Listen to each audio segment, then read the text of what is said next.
नई कहानी देखने के लिए चैनल को सब्सक्राइब करें और बेल आइकन दबाना ना भूलें। डिम्पी को हमेशा से ही कीड़े मकोड़ों से बड़ी नफरत थी, जिसके चलते वो अपने आसपास बहुत साफ सफाई रखा करती थी। जॉब के सिलसिले में वो अपनी फ्रेंड आयशा के साथ एक फ्लैट में रहा करती थी। एक सुबह दोनों नाश्ता कर रही होती हैं और आयशा अपना सर खुजा रही होती है। तभी डिम्पी को डाइनिंग टेबल पर एक चींटी चलती हुई दिखाई देती है और वो झट से जोर से उस पर हाथ मारकर उसे मसल देती है। तभी उसकी फ्रेंड आयशा बोलती है, क्या हुआ, जू मार डाली क्या तूने? अबे चींटी थी, इतनी साफ सफाई करती हूँ फिर भी ये चींटी। एक मिनट, क्या बोला तूने? जुए? तुझे क्यों लगा मैंने जुए मारी?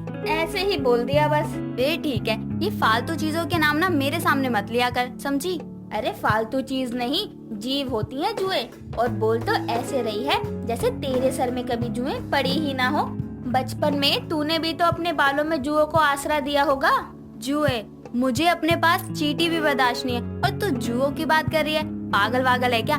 बचपन से लेकर आज तक जुए तो क्या मेरे सर में लीके भी नहीं पड़ी। इतनी साफ सफाई रखती हूँ मैं अपने बालों में। क्या बात है, क्या यार, इसके सर में आज तक जुए नहीं पड़ी और मेरे सर से आज तक जुए गई नहीं। इसको पता चला तो ये इतनी बेरहम दोस्त है कि पोटली साइड करके मुझे सामान सहित फ्लैट से रुखसत कर देगी। ओ चिंतालू मैया, क्या ये हमेशा अपना सर खुजाती रहती है? खाना खा ले। वो कुछ सोचती हूँ तो सर खुजाने लगती हूँ। वैसे खाना तूने अच्छा बनाया है। इतना बोलकर वो खाना खाने लगती है। आयशा डिम्पी के डर से अपने सर में जुआ होने की बात को छुपा लेती है।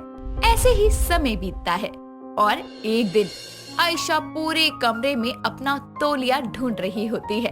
तभी डिम्पी उसका तौलिया बालों में लपेटे हुए बाथरूम से बाहर आती है और कहती है, अरे कौन सी आफत आ गई, क्या ढूंढने में लगी है?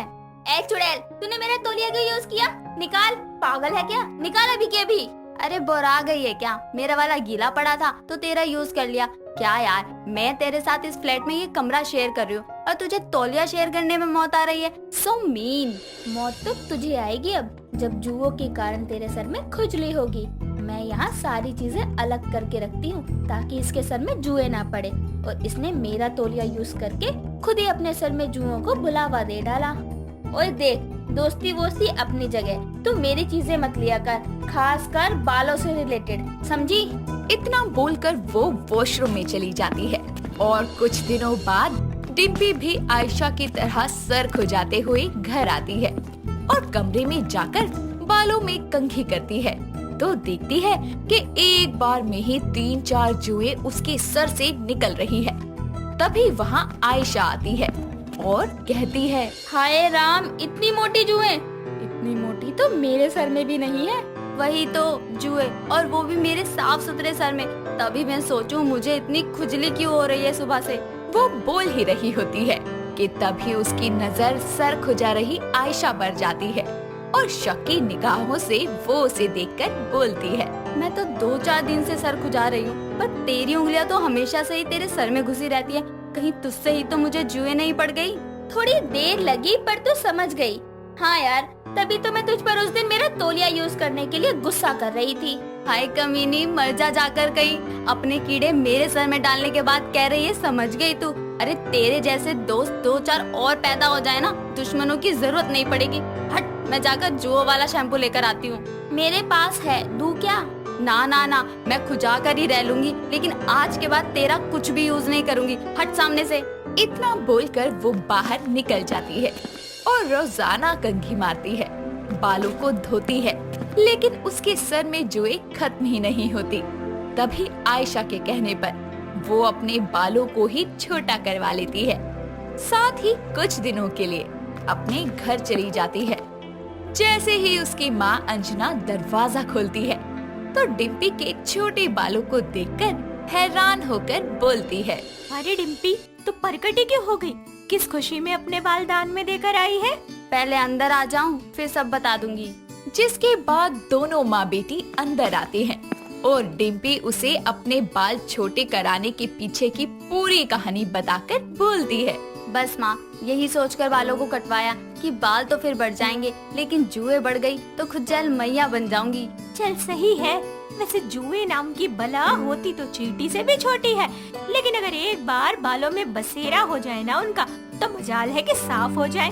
तो अपने कमरे में आराम कर, मैं तेरे लिए कुछ खाने को ले आती हूँ। इतना कहकर अंजना किचन की ओर चली जाती है। समय बीतता है। डिम्पी जुओं के डर से रोज बालों में कंघी करती और रोज एक आधा जुए मारकर निकाल देती। अब डिम्पी के बाल भी लंबे हो जाते हैं, लेकिन जुए पूरी तरह खत्म ही नहीं होती। एक दिन वो जुओं वाली कंघी लिए टेबल पर जुए मार रही होती है। तभी उसका भाई नितिन वहाँ आता है और एकदम से टेबल पर हाथ रख देता है। तभी सारी मरी हुई जुएं और उनका खून उसके हाथ पर चिपक जाता है। तभी अपने हाथ को देखते हुए नितिन बोलता है, अरे हाय हत्यारन, इन जीवों की हत्या करने के लिए और कोई जगह नहीं मिली क्या तुझे, जो खाने की टेबल पर इनकी लाशें बिछा रखी हैं? मेरे हाथ में और खून लग गया इनका। तो तुझे मैंने इनकी लाश पर रोने के लिए नहीं आने को कहा था, जो मटकता हुआ यहाँ चला आया। अरे माँ, इसके जुओं का कुछ इलाज करवाओ, नहीं तो ये पूरे घर में जुए मारती फिरेगी। अरे डिम्पी, मैं तो कहती हूँ तू गंजी हो जा, ना होगी फसल, ना आएंगे जुओं के कीड़े। ओ बेटे की जान, डिम्पी टकली होगी। चुप हो जा कुत्ते। माँ, मैं तो अपने आप को सपने में भी बिना बालों की नहीं देख सकती, फिर मुझ गंजी से शादी कौन करेगा? अरे तो अभी कौन सा तेरी शादी हो रही है? अरे जब तक तेरी शादी होगी तेरे ठीक ठाक से बाल आ ही जाएंगे, और वैसे भी ये जुओं की समस्या ना जड़ से खत्म हो जाएगी। जिसके बाद वो अपनी माँ की बात मानकर गंजी होने के लिए तैयार हो जाती है और बालों के सर से उतरते ही जुएं भी खत्म हो जाती है। ऐसे ही 1 साल का समय बीतता है और अब तक डिम्पी के सर पर जुओं से रहित बालों का आगमन हो चुका था। साथ ही उसकी शादी मोहन नाम के लड़के से हो जाती है। एक शाम को जब वो मार्केट से सामान लेकर लौट रही होती है, तो हल्की हल्की बारिश होने लगती है, जिसके कारण उसके बाल भीग जाते हैं। और जैसे ही वो घर आती है, तो उसकी सास मंजिता बोलती है, बहू आ गई तो भीगी तो नहीं? सासू माँ, बारिश इतनी भी तेज नहीं थी, बस थोड़े बहुत बाल गीले हुए हैं। आपकी शाम की चाय का वक्त हो गया है, मैं अभी लेकर आती हूँ। अरे सुन तो बहू। वो अपनी सास की बात सुने बिना ही किचन में चली जाती है और उन्हीं गीले बालों के साथ काम करती है। और अगले दिन भी काम के चलते उसे बाल धोने का समय नहीं मिलता। तभी किचन में नाश्ता बनाते हुए उसके सर में खुजली होने लगती है और वो बोलती है, हाय राम, ये खुजली क्यों हो रही है? जब भी ये खुजली होती है बड़ी घबराहट सी होने लगती है। एक बार कंघी करके चेक कर लेती हूँ, कहीं फिर से जुए तो नहीं हो गई। जिसके बाद वो कमरे से कंघी लाती है और किचन में ही बालों में कंघी करने लगती है। वो बालों में कंघी फेरती ही है कि तभी मंजिता वहाँ आ जाती है और उसके बालों से गिरी जुओं को देखकर वो बनाते हुए बोलती है, अरे ओ नासपिटी, ये क्या कीड़े पाल कर बैठी है सर में, वो भी खाना बनाते हुए ये काम कर रही है। पता नहीं सासू माँ, मेरे सर में ये जुए अचानक से कैसे हो गई, कल तक तो नहीं थी। कल बारिश से आने के बाद तूने बाल नहीं धोए ना? नहीं तो। अरे बेअकल, बारिश के पानी से भी सर में जुएं होती है, इतना नहीं जानती क्या? हाय हाय, कैसी सांड जैसी मोटी मोटी जुएं हैं। अरे जा जाकर अच्छे से सर धो और कंघी से सारी जू निकाल। तभी सर खुजाते हुए डिम्पी वहाँ से चली जाती है। कुछ दिन बीत जाते हैं।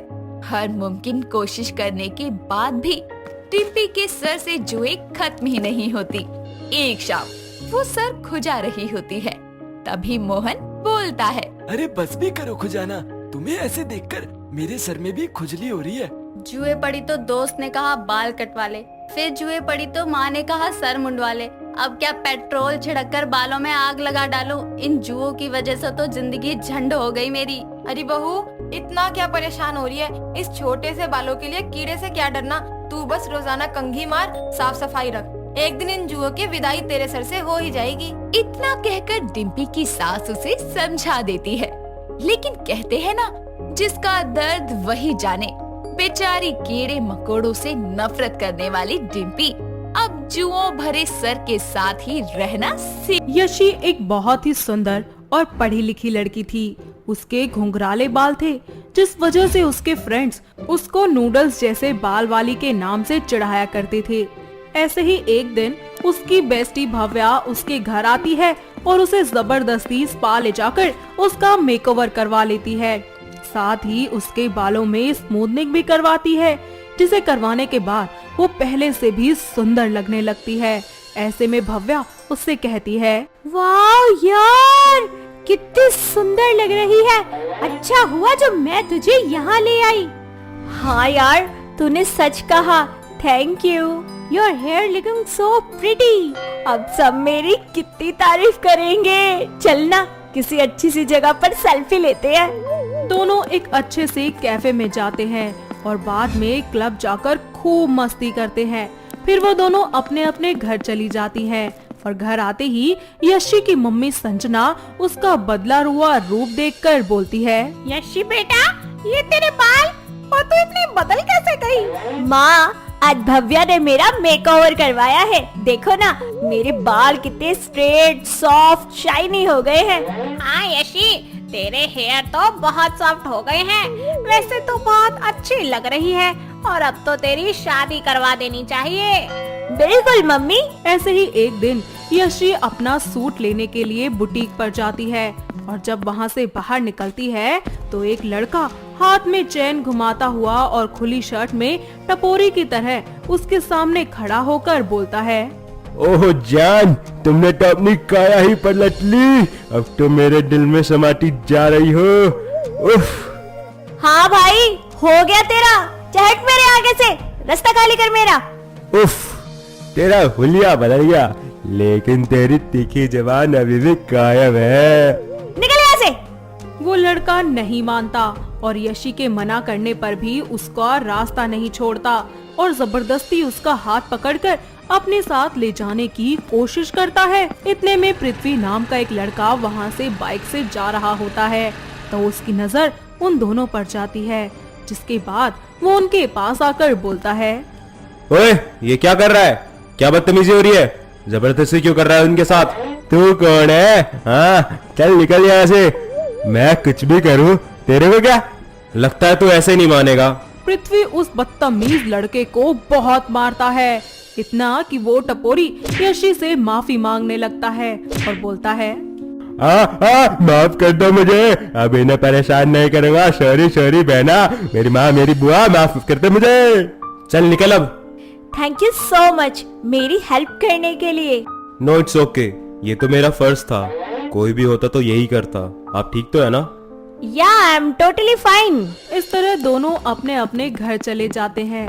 यशी की मम्मी उसके लिए फिर से रिश्ते की बात करती है और कहती है, यशी सुन तो जरा, तेरे लिए 2 रिश्ते आए हैं, एक बार देख ले। दोनों लड़के बहुत ही अच्छे हैं। नहीं माँ, मुझे नहीं देखना। संजना जबरदस्ती अपनी बेटी के आगे वो दोनों फोटोज रख देती है, जिसमें से एक फोटो पृथ्वी की होती है और उसे देखते ही यशी उसे शादी करने के लिए हाँ कर देती है, क्योंकि उसे पहली ही नजर में पृथ्वी पसंद आ गया था।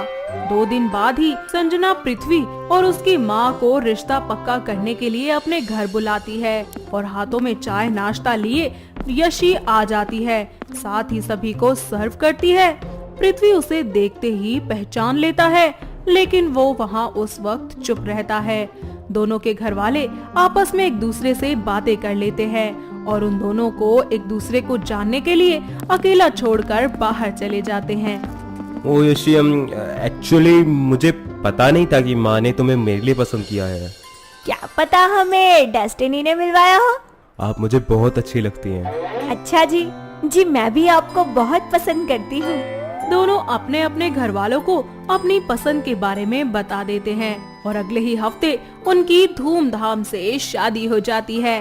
धीरे धीरे यशी अपने ससुराल के सारे कामकाज और जिम्मेदारियां अच्छे से संभाल लेती है। साथ ही वो हमेशा की तरह अपने बालों को खुला ही रखा करती, लेकिन उसकी सास रमावती को ये सब बिल्कुल भी पसंद नहीं आता। तभी खाना खाते वक्त वो अपनी बहू से कहती है, हे राम, अरे सत्यानाश हो तेरा। अरे ओ नास पीटी कलमुही, ये तेरे बाल खाने में क्या कर रहे हैं मोई? सॉरी माँ जी, गलती से गिर गया। हेयर फॉल हो रहा है ना शायद, इस वजह से सॉरी। अरे सारा दिन द्रौपदी की तरह बाल खोलकर ऐसे ही घूमती रहती है। अरे इसको बांध कर रखा कर, समझ आया तुझे? माँ जी गुस्सा मत हो, मैं आगे से पक्का ध्यान रखूंगी। रमावती वहाँ से मुंह बनाकर चली जाती है। वक्त गुजरता जाता है। धीरे धीरे यशी के बाल पहले जैसे ही थोड़े कर्ली होने लगते हैं। ये सब देखकर उसे बिल्कुल भी अच्छा नहीं लगता और वो अपने बालों को पहले जैसा बनाने के लिए रोज उन पर स्ट्रेटनिंग और प्रेसिंग करना शुरू कर देती है, जिससे उसके बाल धीरे धीरे खराब होने लगते हैं। ऐसे ही एक दिन जब वो प्रेसिंग कर रही होती है, तभी रमावती उसके कमरे में जाती है और उससे बोलती है, अरे ओ बहू, तू पागल वागल है क्या? अरे क्या क्या करती रहती है तू रोज रोज? माँ जी आप मेरे हर काम में टांग क्यों अड़ाती है? अरे मैंने आपका क्या ले लिया? जब देखो तब ये रोज रोज पता नहीं क्या क्या करती रहती है। अरे टकली हो जाएगी टकली। अरे अगर गंजी हो जाऊंगी तो मैं हो जाऊंगी ना, आपके के गुर्दे लाल हो रहे हैं। आप मुझे ना बात बात पर टोकना बंद कर दो बस। ठीक है, जैसा तुझे ठीक लगे तू वैसा कर। इसी तरह वक्त बीतता जाता है और यशी के बालों की हालत दिन पर दिन खराब होती जाती है। ऊपर से वो तब भी अपनी हरकतों से बाज नहीं आती। ऐसे ही एक दिन उसकी प्रेसिंग मशीन खराब हो जाती है और उसे पार्टी में जाना होता है, जिसकी वजह से वो जल्दबाजी में कपड़े प्रेस करने वाली प्रेस से ही अपने बालों को सीधा करने लगती है और उसके सारे बाल जल जाते हैं और चिपक जाते हैं। ये सब देखकर यशी बहुत ही जोर जोर से रोने लगती है। उसकी रोने की आवाज सुनकर रमावती कमरे में आती है और अपनी बहू को ऐसे देखकर बोलती है, अरे बहू, ये क्या कर दिया तूने? अभी 2 मिनट पहले तो तू बिल्कुल ठीक थी और अब बता बहू, ये बाल कैसे जल गए तेरे इतने? वो माँ जी मैं पार्टी में जाने के लिए अपने हेयर स्ट्रेट कर रही थी। वो नीचे से थोड़े मुड़ गए थे और प्रेस बहुत ज्यादा गर्म थी और मेरे बाल जल गए। प्रेस से कैसे जल गए? वो माँ जी मैंने बालों पर प्रेस कर दी थी। अरे नासपीटी बोलती हूँ तो इसका मतलब ये नहीं कि तू सच में नासपीटी वाले काम करना शुरू कर दे। अब मैं क्या करूं भाजी, मेरे बाल तो किसी दिन के भी नहीं रहे। आपने मुझे इतना समझाया पर मैंने आपकी कोई बात नहीं मानी। मुझे अब समझ आ रहा है कि मैंने कितनी बड़ी गलती कर दी थी। अब रोना बंद कर। उस पार्टी में जाने लायक तो तेरे बाल बचे नहीं, तो तू पार्टी में जा ही मत। और हाँ, मैं तेरे बालों को पहले से भी बहुत अच्छा कर दूंगी, समझी? रमावती अपनी बहू के लिए नारियल का तेल गरम करके रोज उसके बालों में लगाना शुरू कर देती है। साथ ही दही और शहद के मिक्सचर को भी उसके बालों में लगाती है और उसका हेयर वॉश करवाती है। देखते ही देखते 2 से 4 हफ्तों में यशी के बाल पहले से भी बहुत अच्छे, नेचुरल और सॉफ्ट हो जाते हैं। ये देखकर यशी अपनी सास का शुक्रिया अदा करती है और फिर सास बहू दोनों मिलकर खुशी खुशी एक दूसरे के साथ रहने लगती हैं। प्रीति एक बहुत ही सिंपल लड़की थी जो अपनी माँ गंगा के साथ रहा करती थी। प्रीति को मीठा खाना बिल्कुल भी नहीं पसंद था, यहाँ तक कि चॉकलेट और आइसक्रीम्स भी नहीं। चॉकलेट या चॉकलेट से रिलेटेड बनी कोई भी चीज देखकर उसका दिमाग गर्म हो जाया करता था। यहाँ तक कि अगर उसको कुछ पसंद भी होता था और वो उसे एक ही दिन में बहुत ज्यादा मात्रा में मिल जाए तो उससे भी उसका मन भर जाया करता था। ऐसे ही एक दिन उसकी माँ गंगा घर में चॉकलेट शेक बनाती है और प्रीति से कहती है, ओ प्रीति बेटा, खाना खा ले और देख आज मैंने तेरे लिए क्या बनाया है। आ रही हूँ माँ, दिखाओ क्या बनाया है, मैं भी तो देखूं जरा। ये देख चॉकलेट शेक, आज मैंने पहली बार बनाया है। जरा टेस्ट करके तो बता बच्चे कैसा बना है। दिखने में तो अच्छा लग रहा है। काफी मेहनत करी है लगता है आपने। मेहनत तो की है बेटा, तभी तो बोल रही हूँ। जरा स्वाद तो चख इसका। माँ, मैं देखकर ही बता सकती हूँ कि ये चॉकलेट शेक बहुत अच्छा बना है, एकदम लाजवाब। और प्लीज आप मुझे इसे टेस्ट करने के लिए मत बोलिए। आपको पता है ना, चॉकलेट शेक मुझे बिल्कुल पसंद नहीं है, मेरा मन खराब हो जाता है। पता नहीं तू कैसी लड़की है, अरे और लड़कियों को देख, चॉकलेट पर मरी जाती है, और तुझे जरा भी पसंद नहीं है। अपनी माँ की बातें सुनकर प्रीति मुंह बनाते हुए वहाँ से चली जाती है। और ऐसे ही कुछ दिन बीत जाते हैं और थोड़े समय बाद प्रीति के लिए एक विराट नाम के लड़के का रिश्ता आता है और विराट अपनी माँ सीमा के साथ प्रीति को देखने आता है, जहाँ प्रीति उनके लिए अपनी माँ के कहने पर अपने हाथों से चॉकलेट शेक बनाती है और उसे लेकर उनके सामने चली जाती है। सीमा चॉकलेट शेक पीकर बोलती है, अरे वाह बहन जी, ये चॉकलेट शेक तो बहुत ही बढ़िया है। जी हमारी प्रीति ने बनाया है और ये खाना भी बड़े शौक से बनाती है, सब कुछ आता है हमारी प्रीति को। ये तो बहुत ही अच्छी बात है, हमें तो अपने घर के लिए एकदम ऐसी ही बहू चाहिए थी, जो कि बिल्कुल मिल गई है। और आपकी प्रीति भी इस चॉकलेट शेक की तरह बहुत ही मीठी है।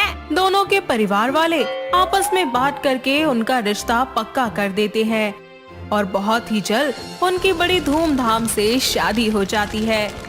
शादी होने के बाद प्रीति एक अच्छी बहू की तरह सारी जिम्मेदारियां निभाती है और अपने ससुराल वालों का बहुत अच्छे से ख्याल भी रखती है। ऐसे ही कुछ दिन बाद उसकी सास सीमा उससे बोलती है, अरे बहू, बहुत दिन हो गए तेरे हाथों का चॉकलेट शेक पिए। वो जो तूने उस दिन, अरे जब हम तुझे देखने तेरे घर आए थे, तूने उस दिन शेक बनाया था ना, वैसा ही बना दे, बड़ा मन कर रहा है आज मेरा पीने का।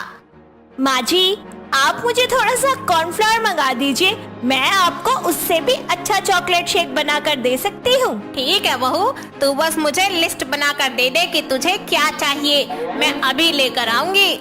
सीमा जल्दी से सारा सामान लाकर प्रीति को दे देती है और उसके साथ चॉकलेट शेक बनाने में उसकी मदद भी करती है।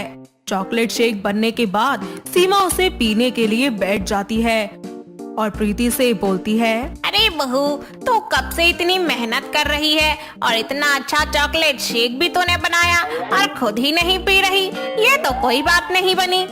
नहीं माँ जी, मुझे चॉकलेट शेक पीना बिल्कुल पसंद नहीं है, इसको देखते ही ना मेरा मन भर जाता है, एकदम मीठा मीठा सा। आप ही पीजिए इसे। अरे बहू, सच में, अरे बहुत ही टेस्टी बना है, एक बार तो पीकर तो देख ले, तुझे भी तो पता चले कि तूने कितना टेस्टी बनाया है। मेरे लिए थोड़ा सा पी ले। सीमा के बहुत बोलने पर प्रीति थोड़ा सा पी लेती है और कहती है, अरे वाह प्रीति, तूने तो बहुत अच्छा चॉकलेट शेक बनाया है। माँ जी, अब तो सही बोल रही है, ये तो सच में बड़ा टेस्टी है। मैं ना कह रही थी बहू कि तुझे कितना अच्छा लगेगा, देखा। दोनों सास बहू चॉकलेट शेक का खूब मजा लेती हैं और मजे से चॉकलेट शेक पीती है।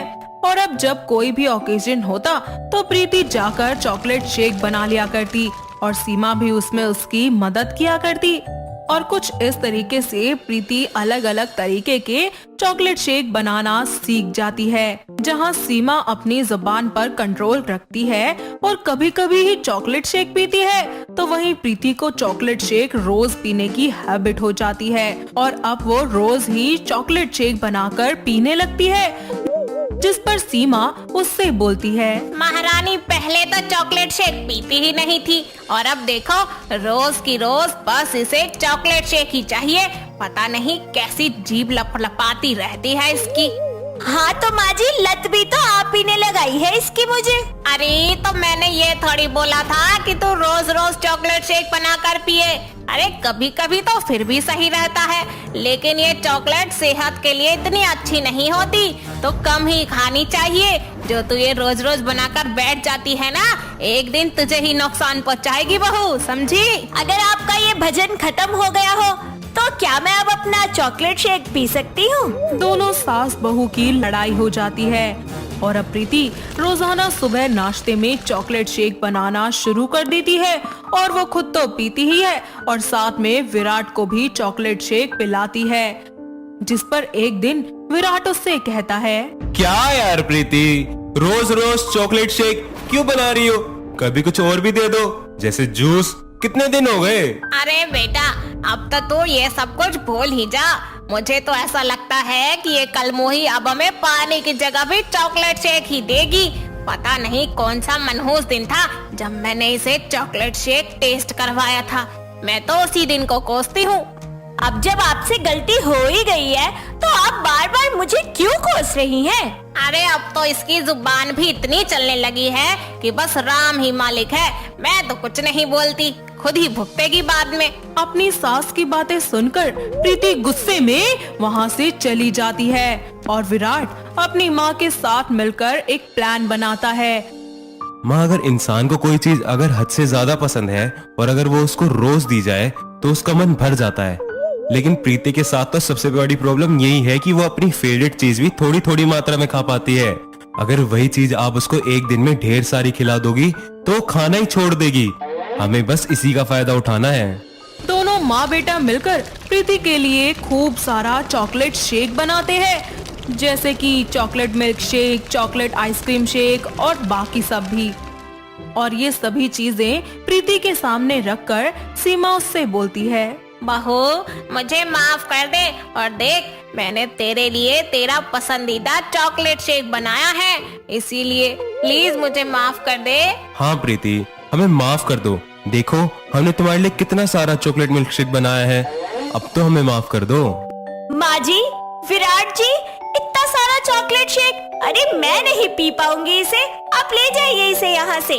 नहीं बहू, तुझे तो पीना ही पड़ेगा। प्लीज इसे ले जाइए। और मैंने माफ किया आप दोनों को। तो पियो ना। इतने सारे चॉकलेट शेक एक बारी में ही पीने की वजह से उसका मन अजीब सा हो जाता है और उसका दिल भी अब चॉकलेट शेक पीने से हमेशा के लिए उठ जाता है। और इस वजह से वो चॉकलेट शेक पीना और उन्हें बनाना हमेशा के लिए छोड़ देती है और उसको अपनी गलती का भी एहसास होता है। साथ ही वो अपनी सास से माफी मांगती है। सीमा भी उसे माफ कर देती है। इस सब के बाद प्रीति चॉकलेट शेक तो बनाती थी, लेकिन सिर्फ कभी कभी, और उस पर भी वो खुद कभी भी नहीं पीती थी। जिसके बाद दोनों सास बहू मिलकर अपने पूरे परिवार के साथ खुशी खुशी रहने लगती हैं। तो दोस्तों, कैसी लगी आपको हमारी ये चॉकलेट शेक पीने वाली बहू की कहानी? क्या आपके घर के आसपास भी है कोई ऐसी बहू जिसे चॉकलेट शेक पीने का और उन्हें बनाने का इतना ज्यादा शौक हो? अगर हाँ, तो उन्हें ये वीडियो दिखाइए और हमें कमेंट करके बताइए।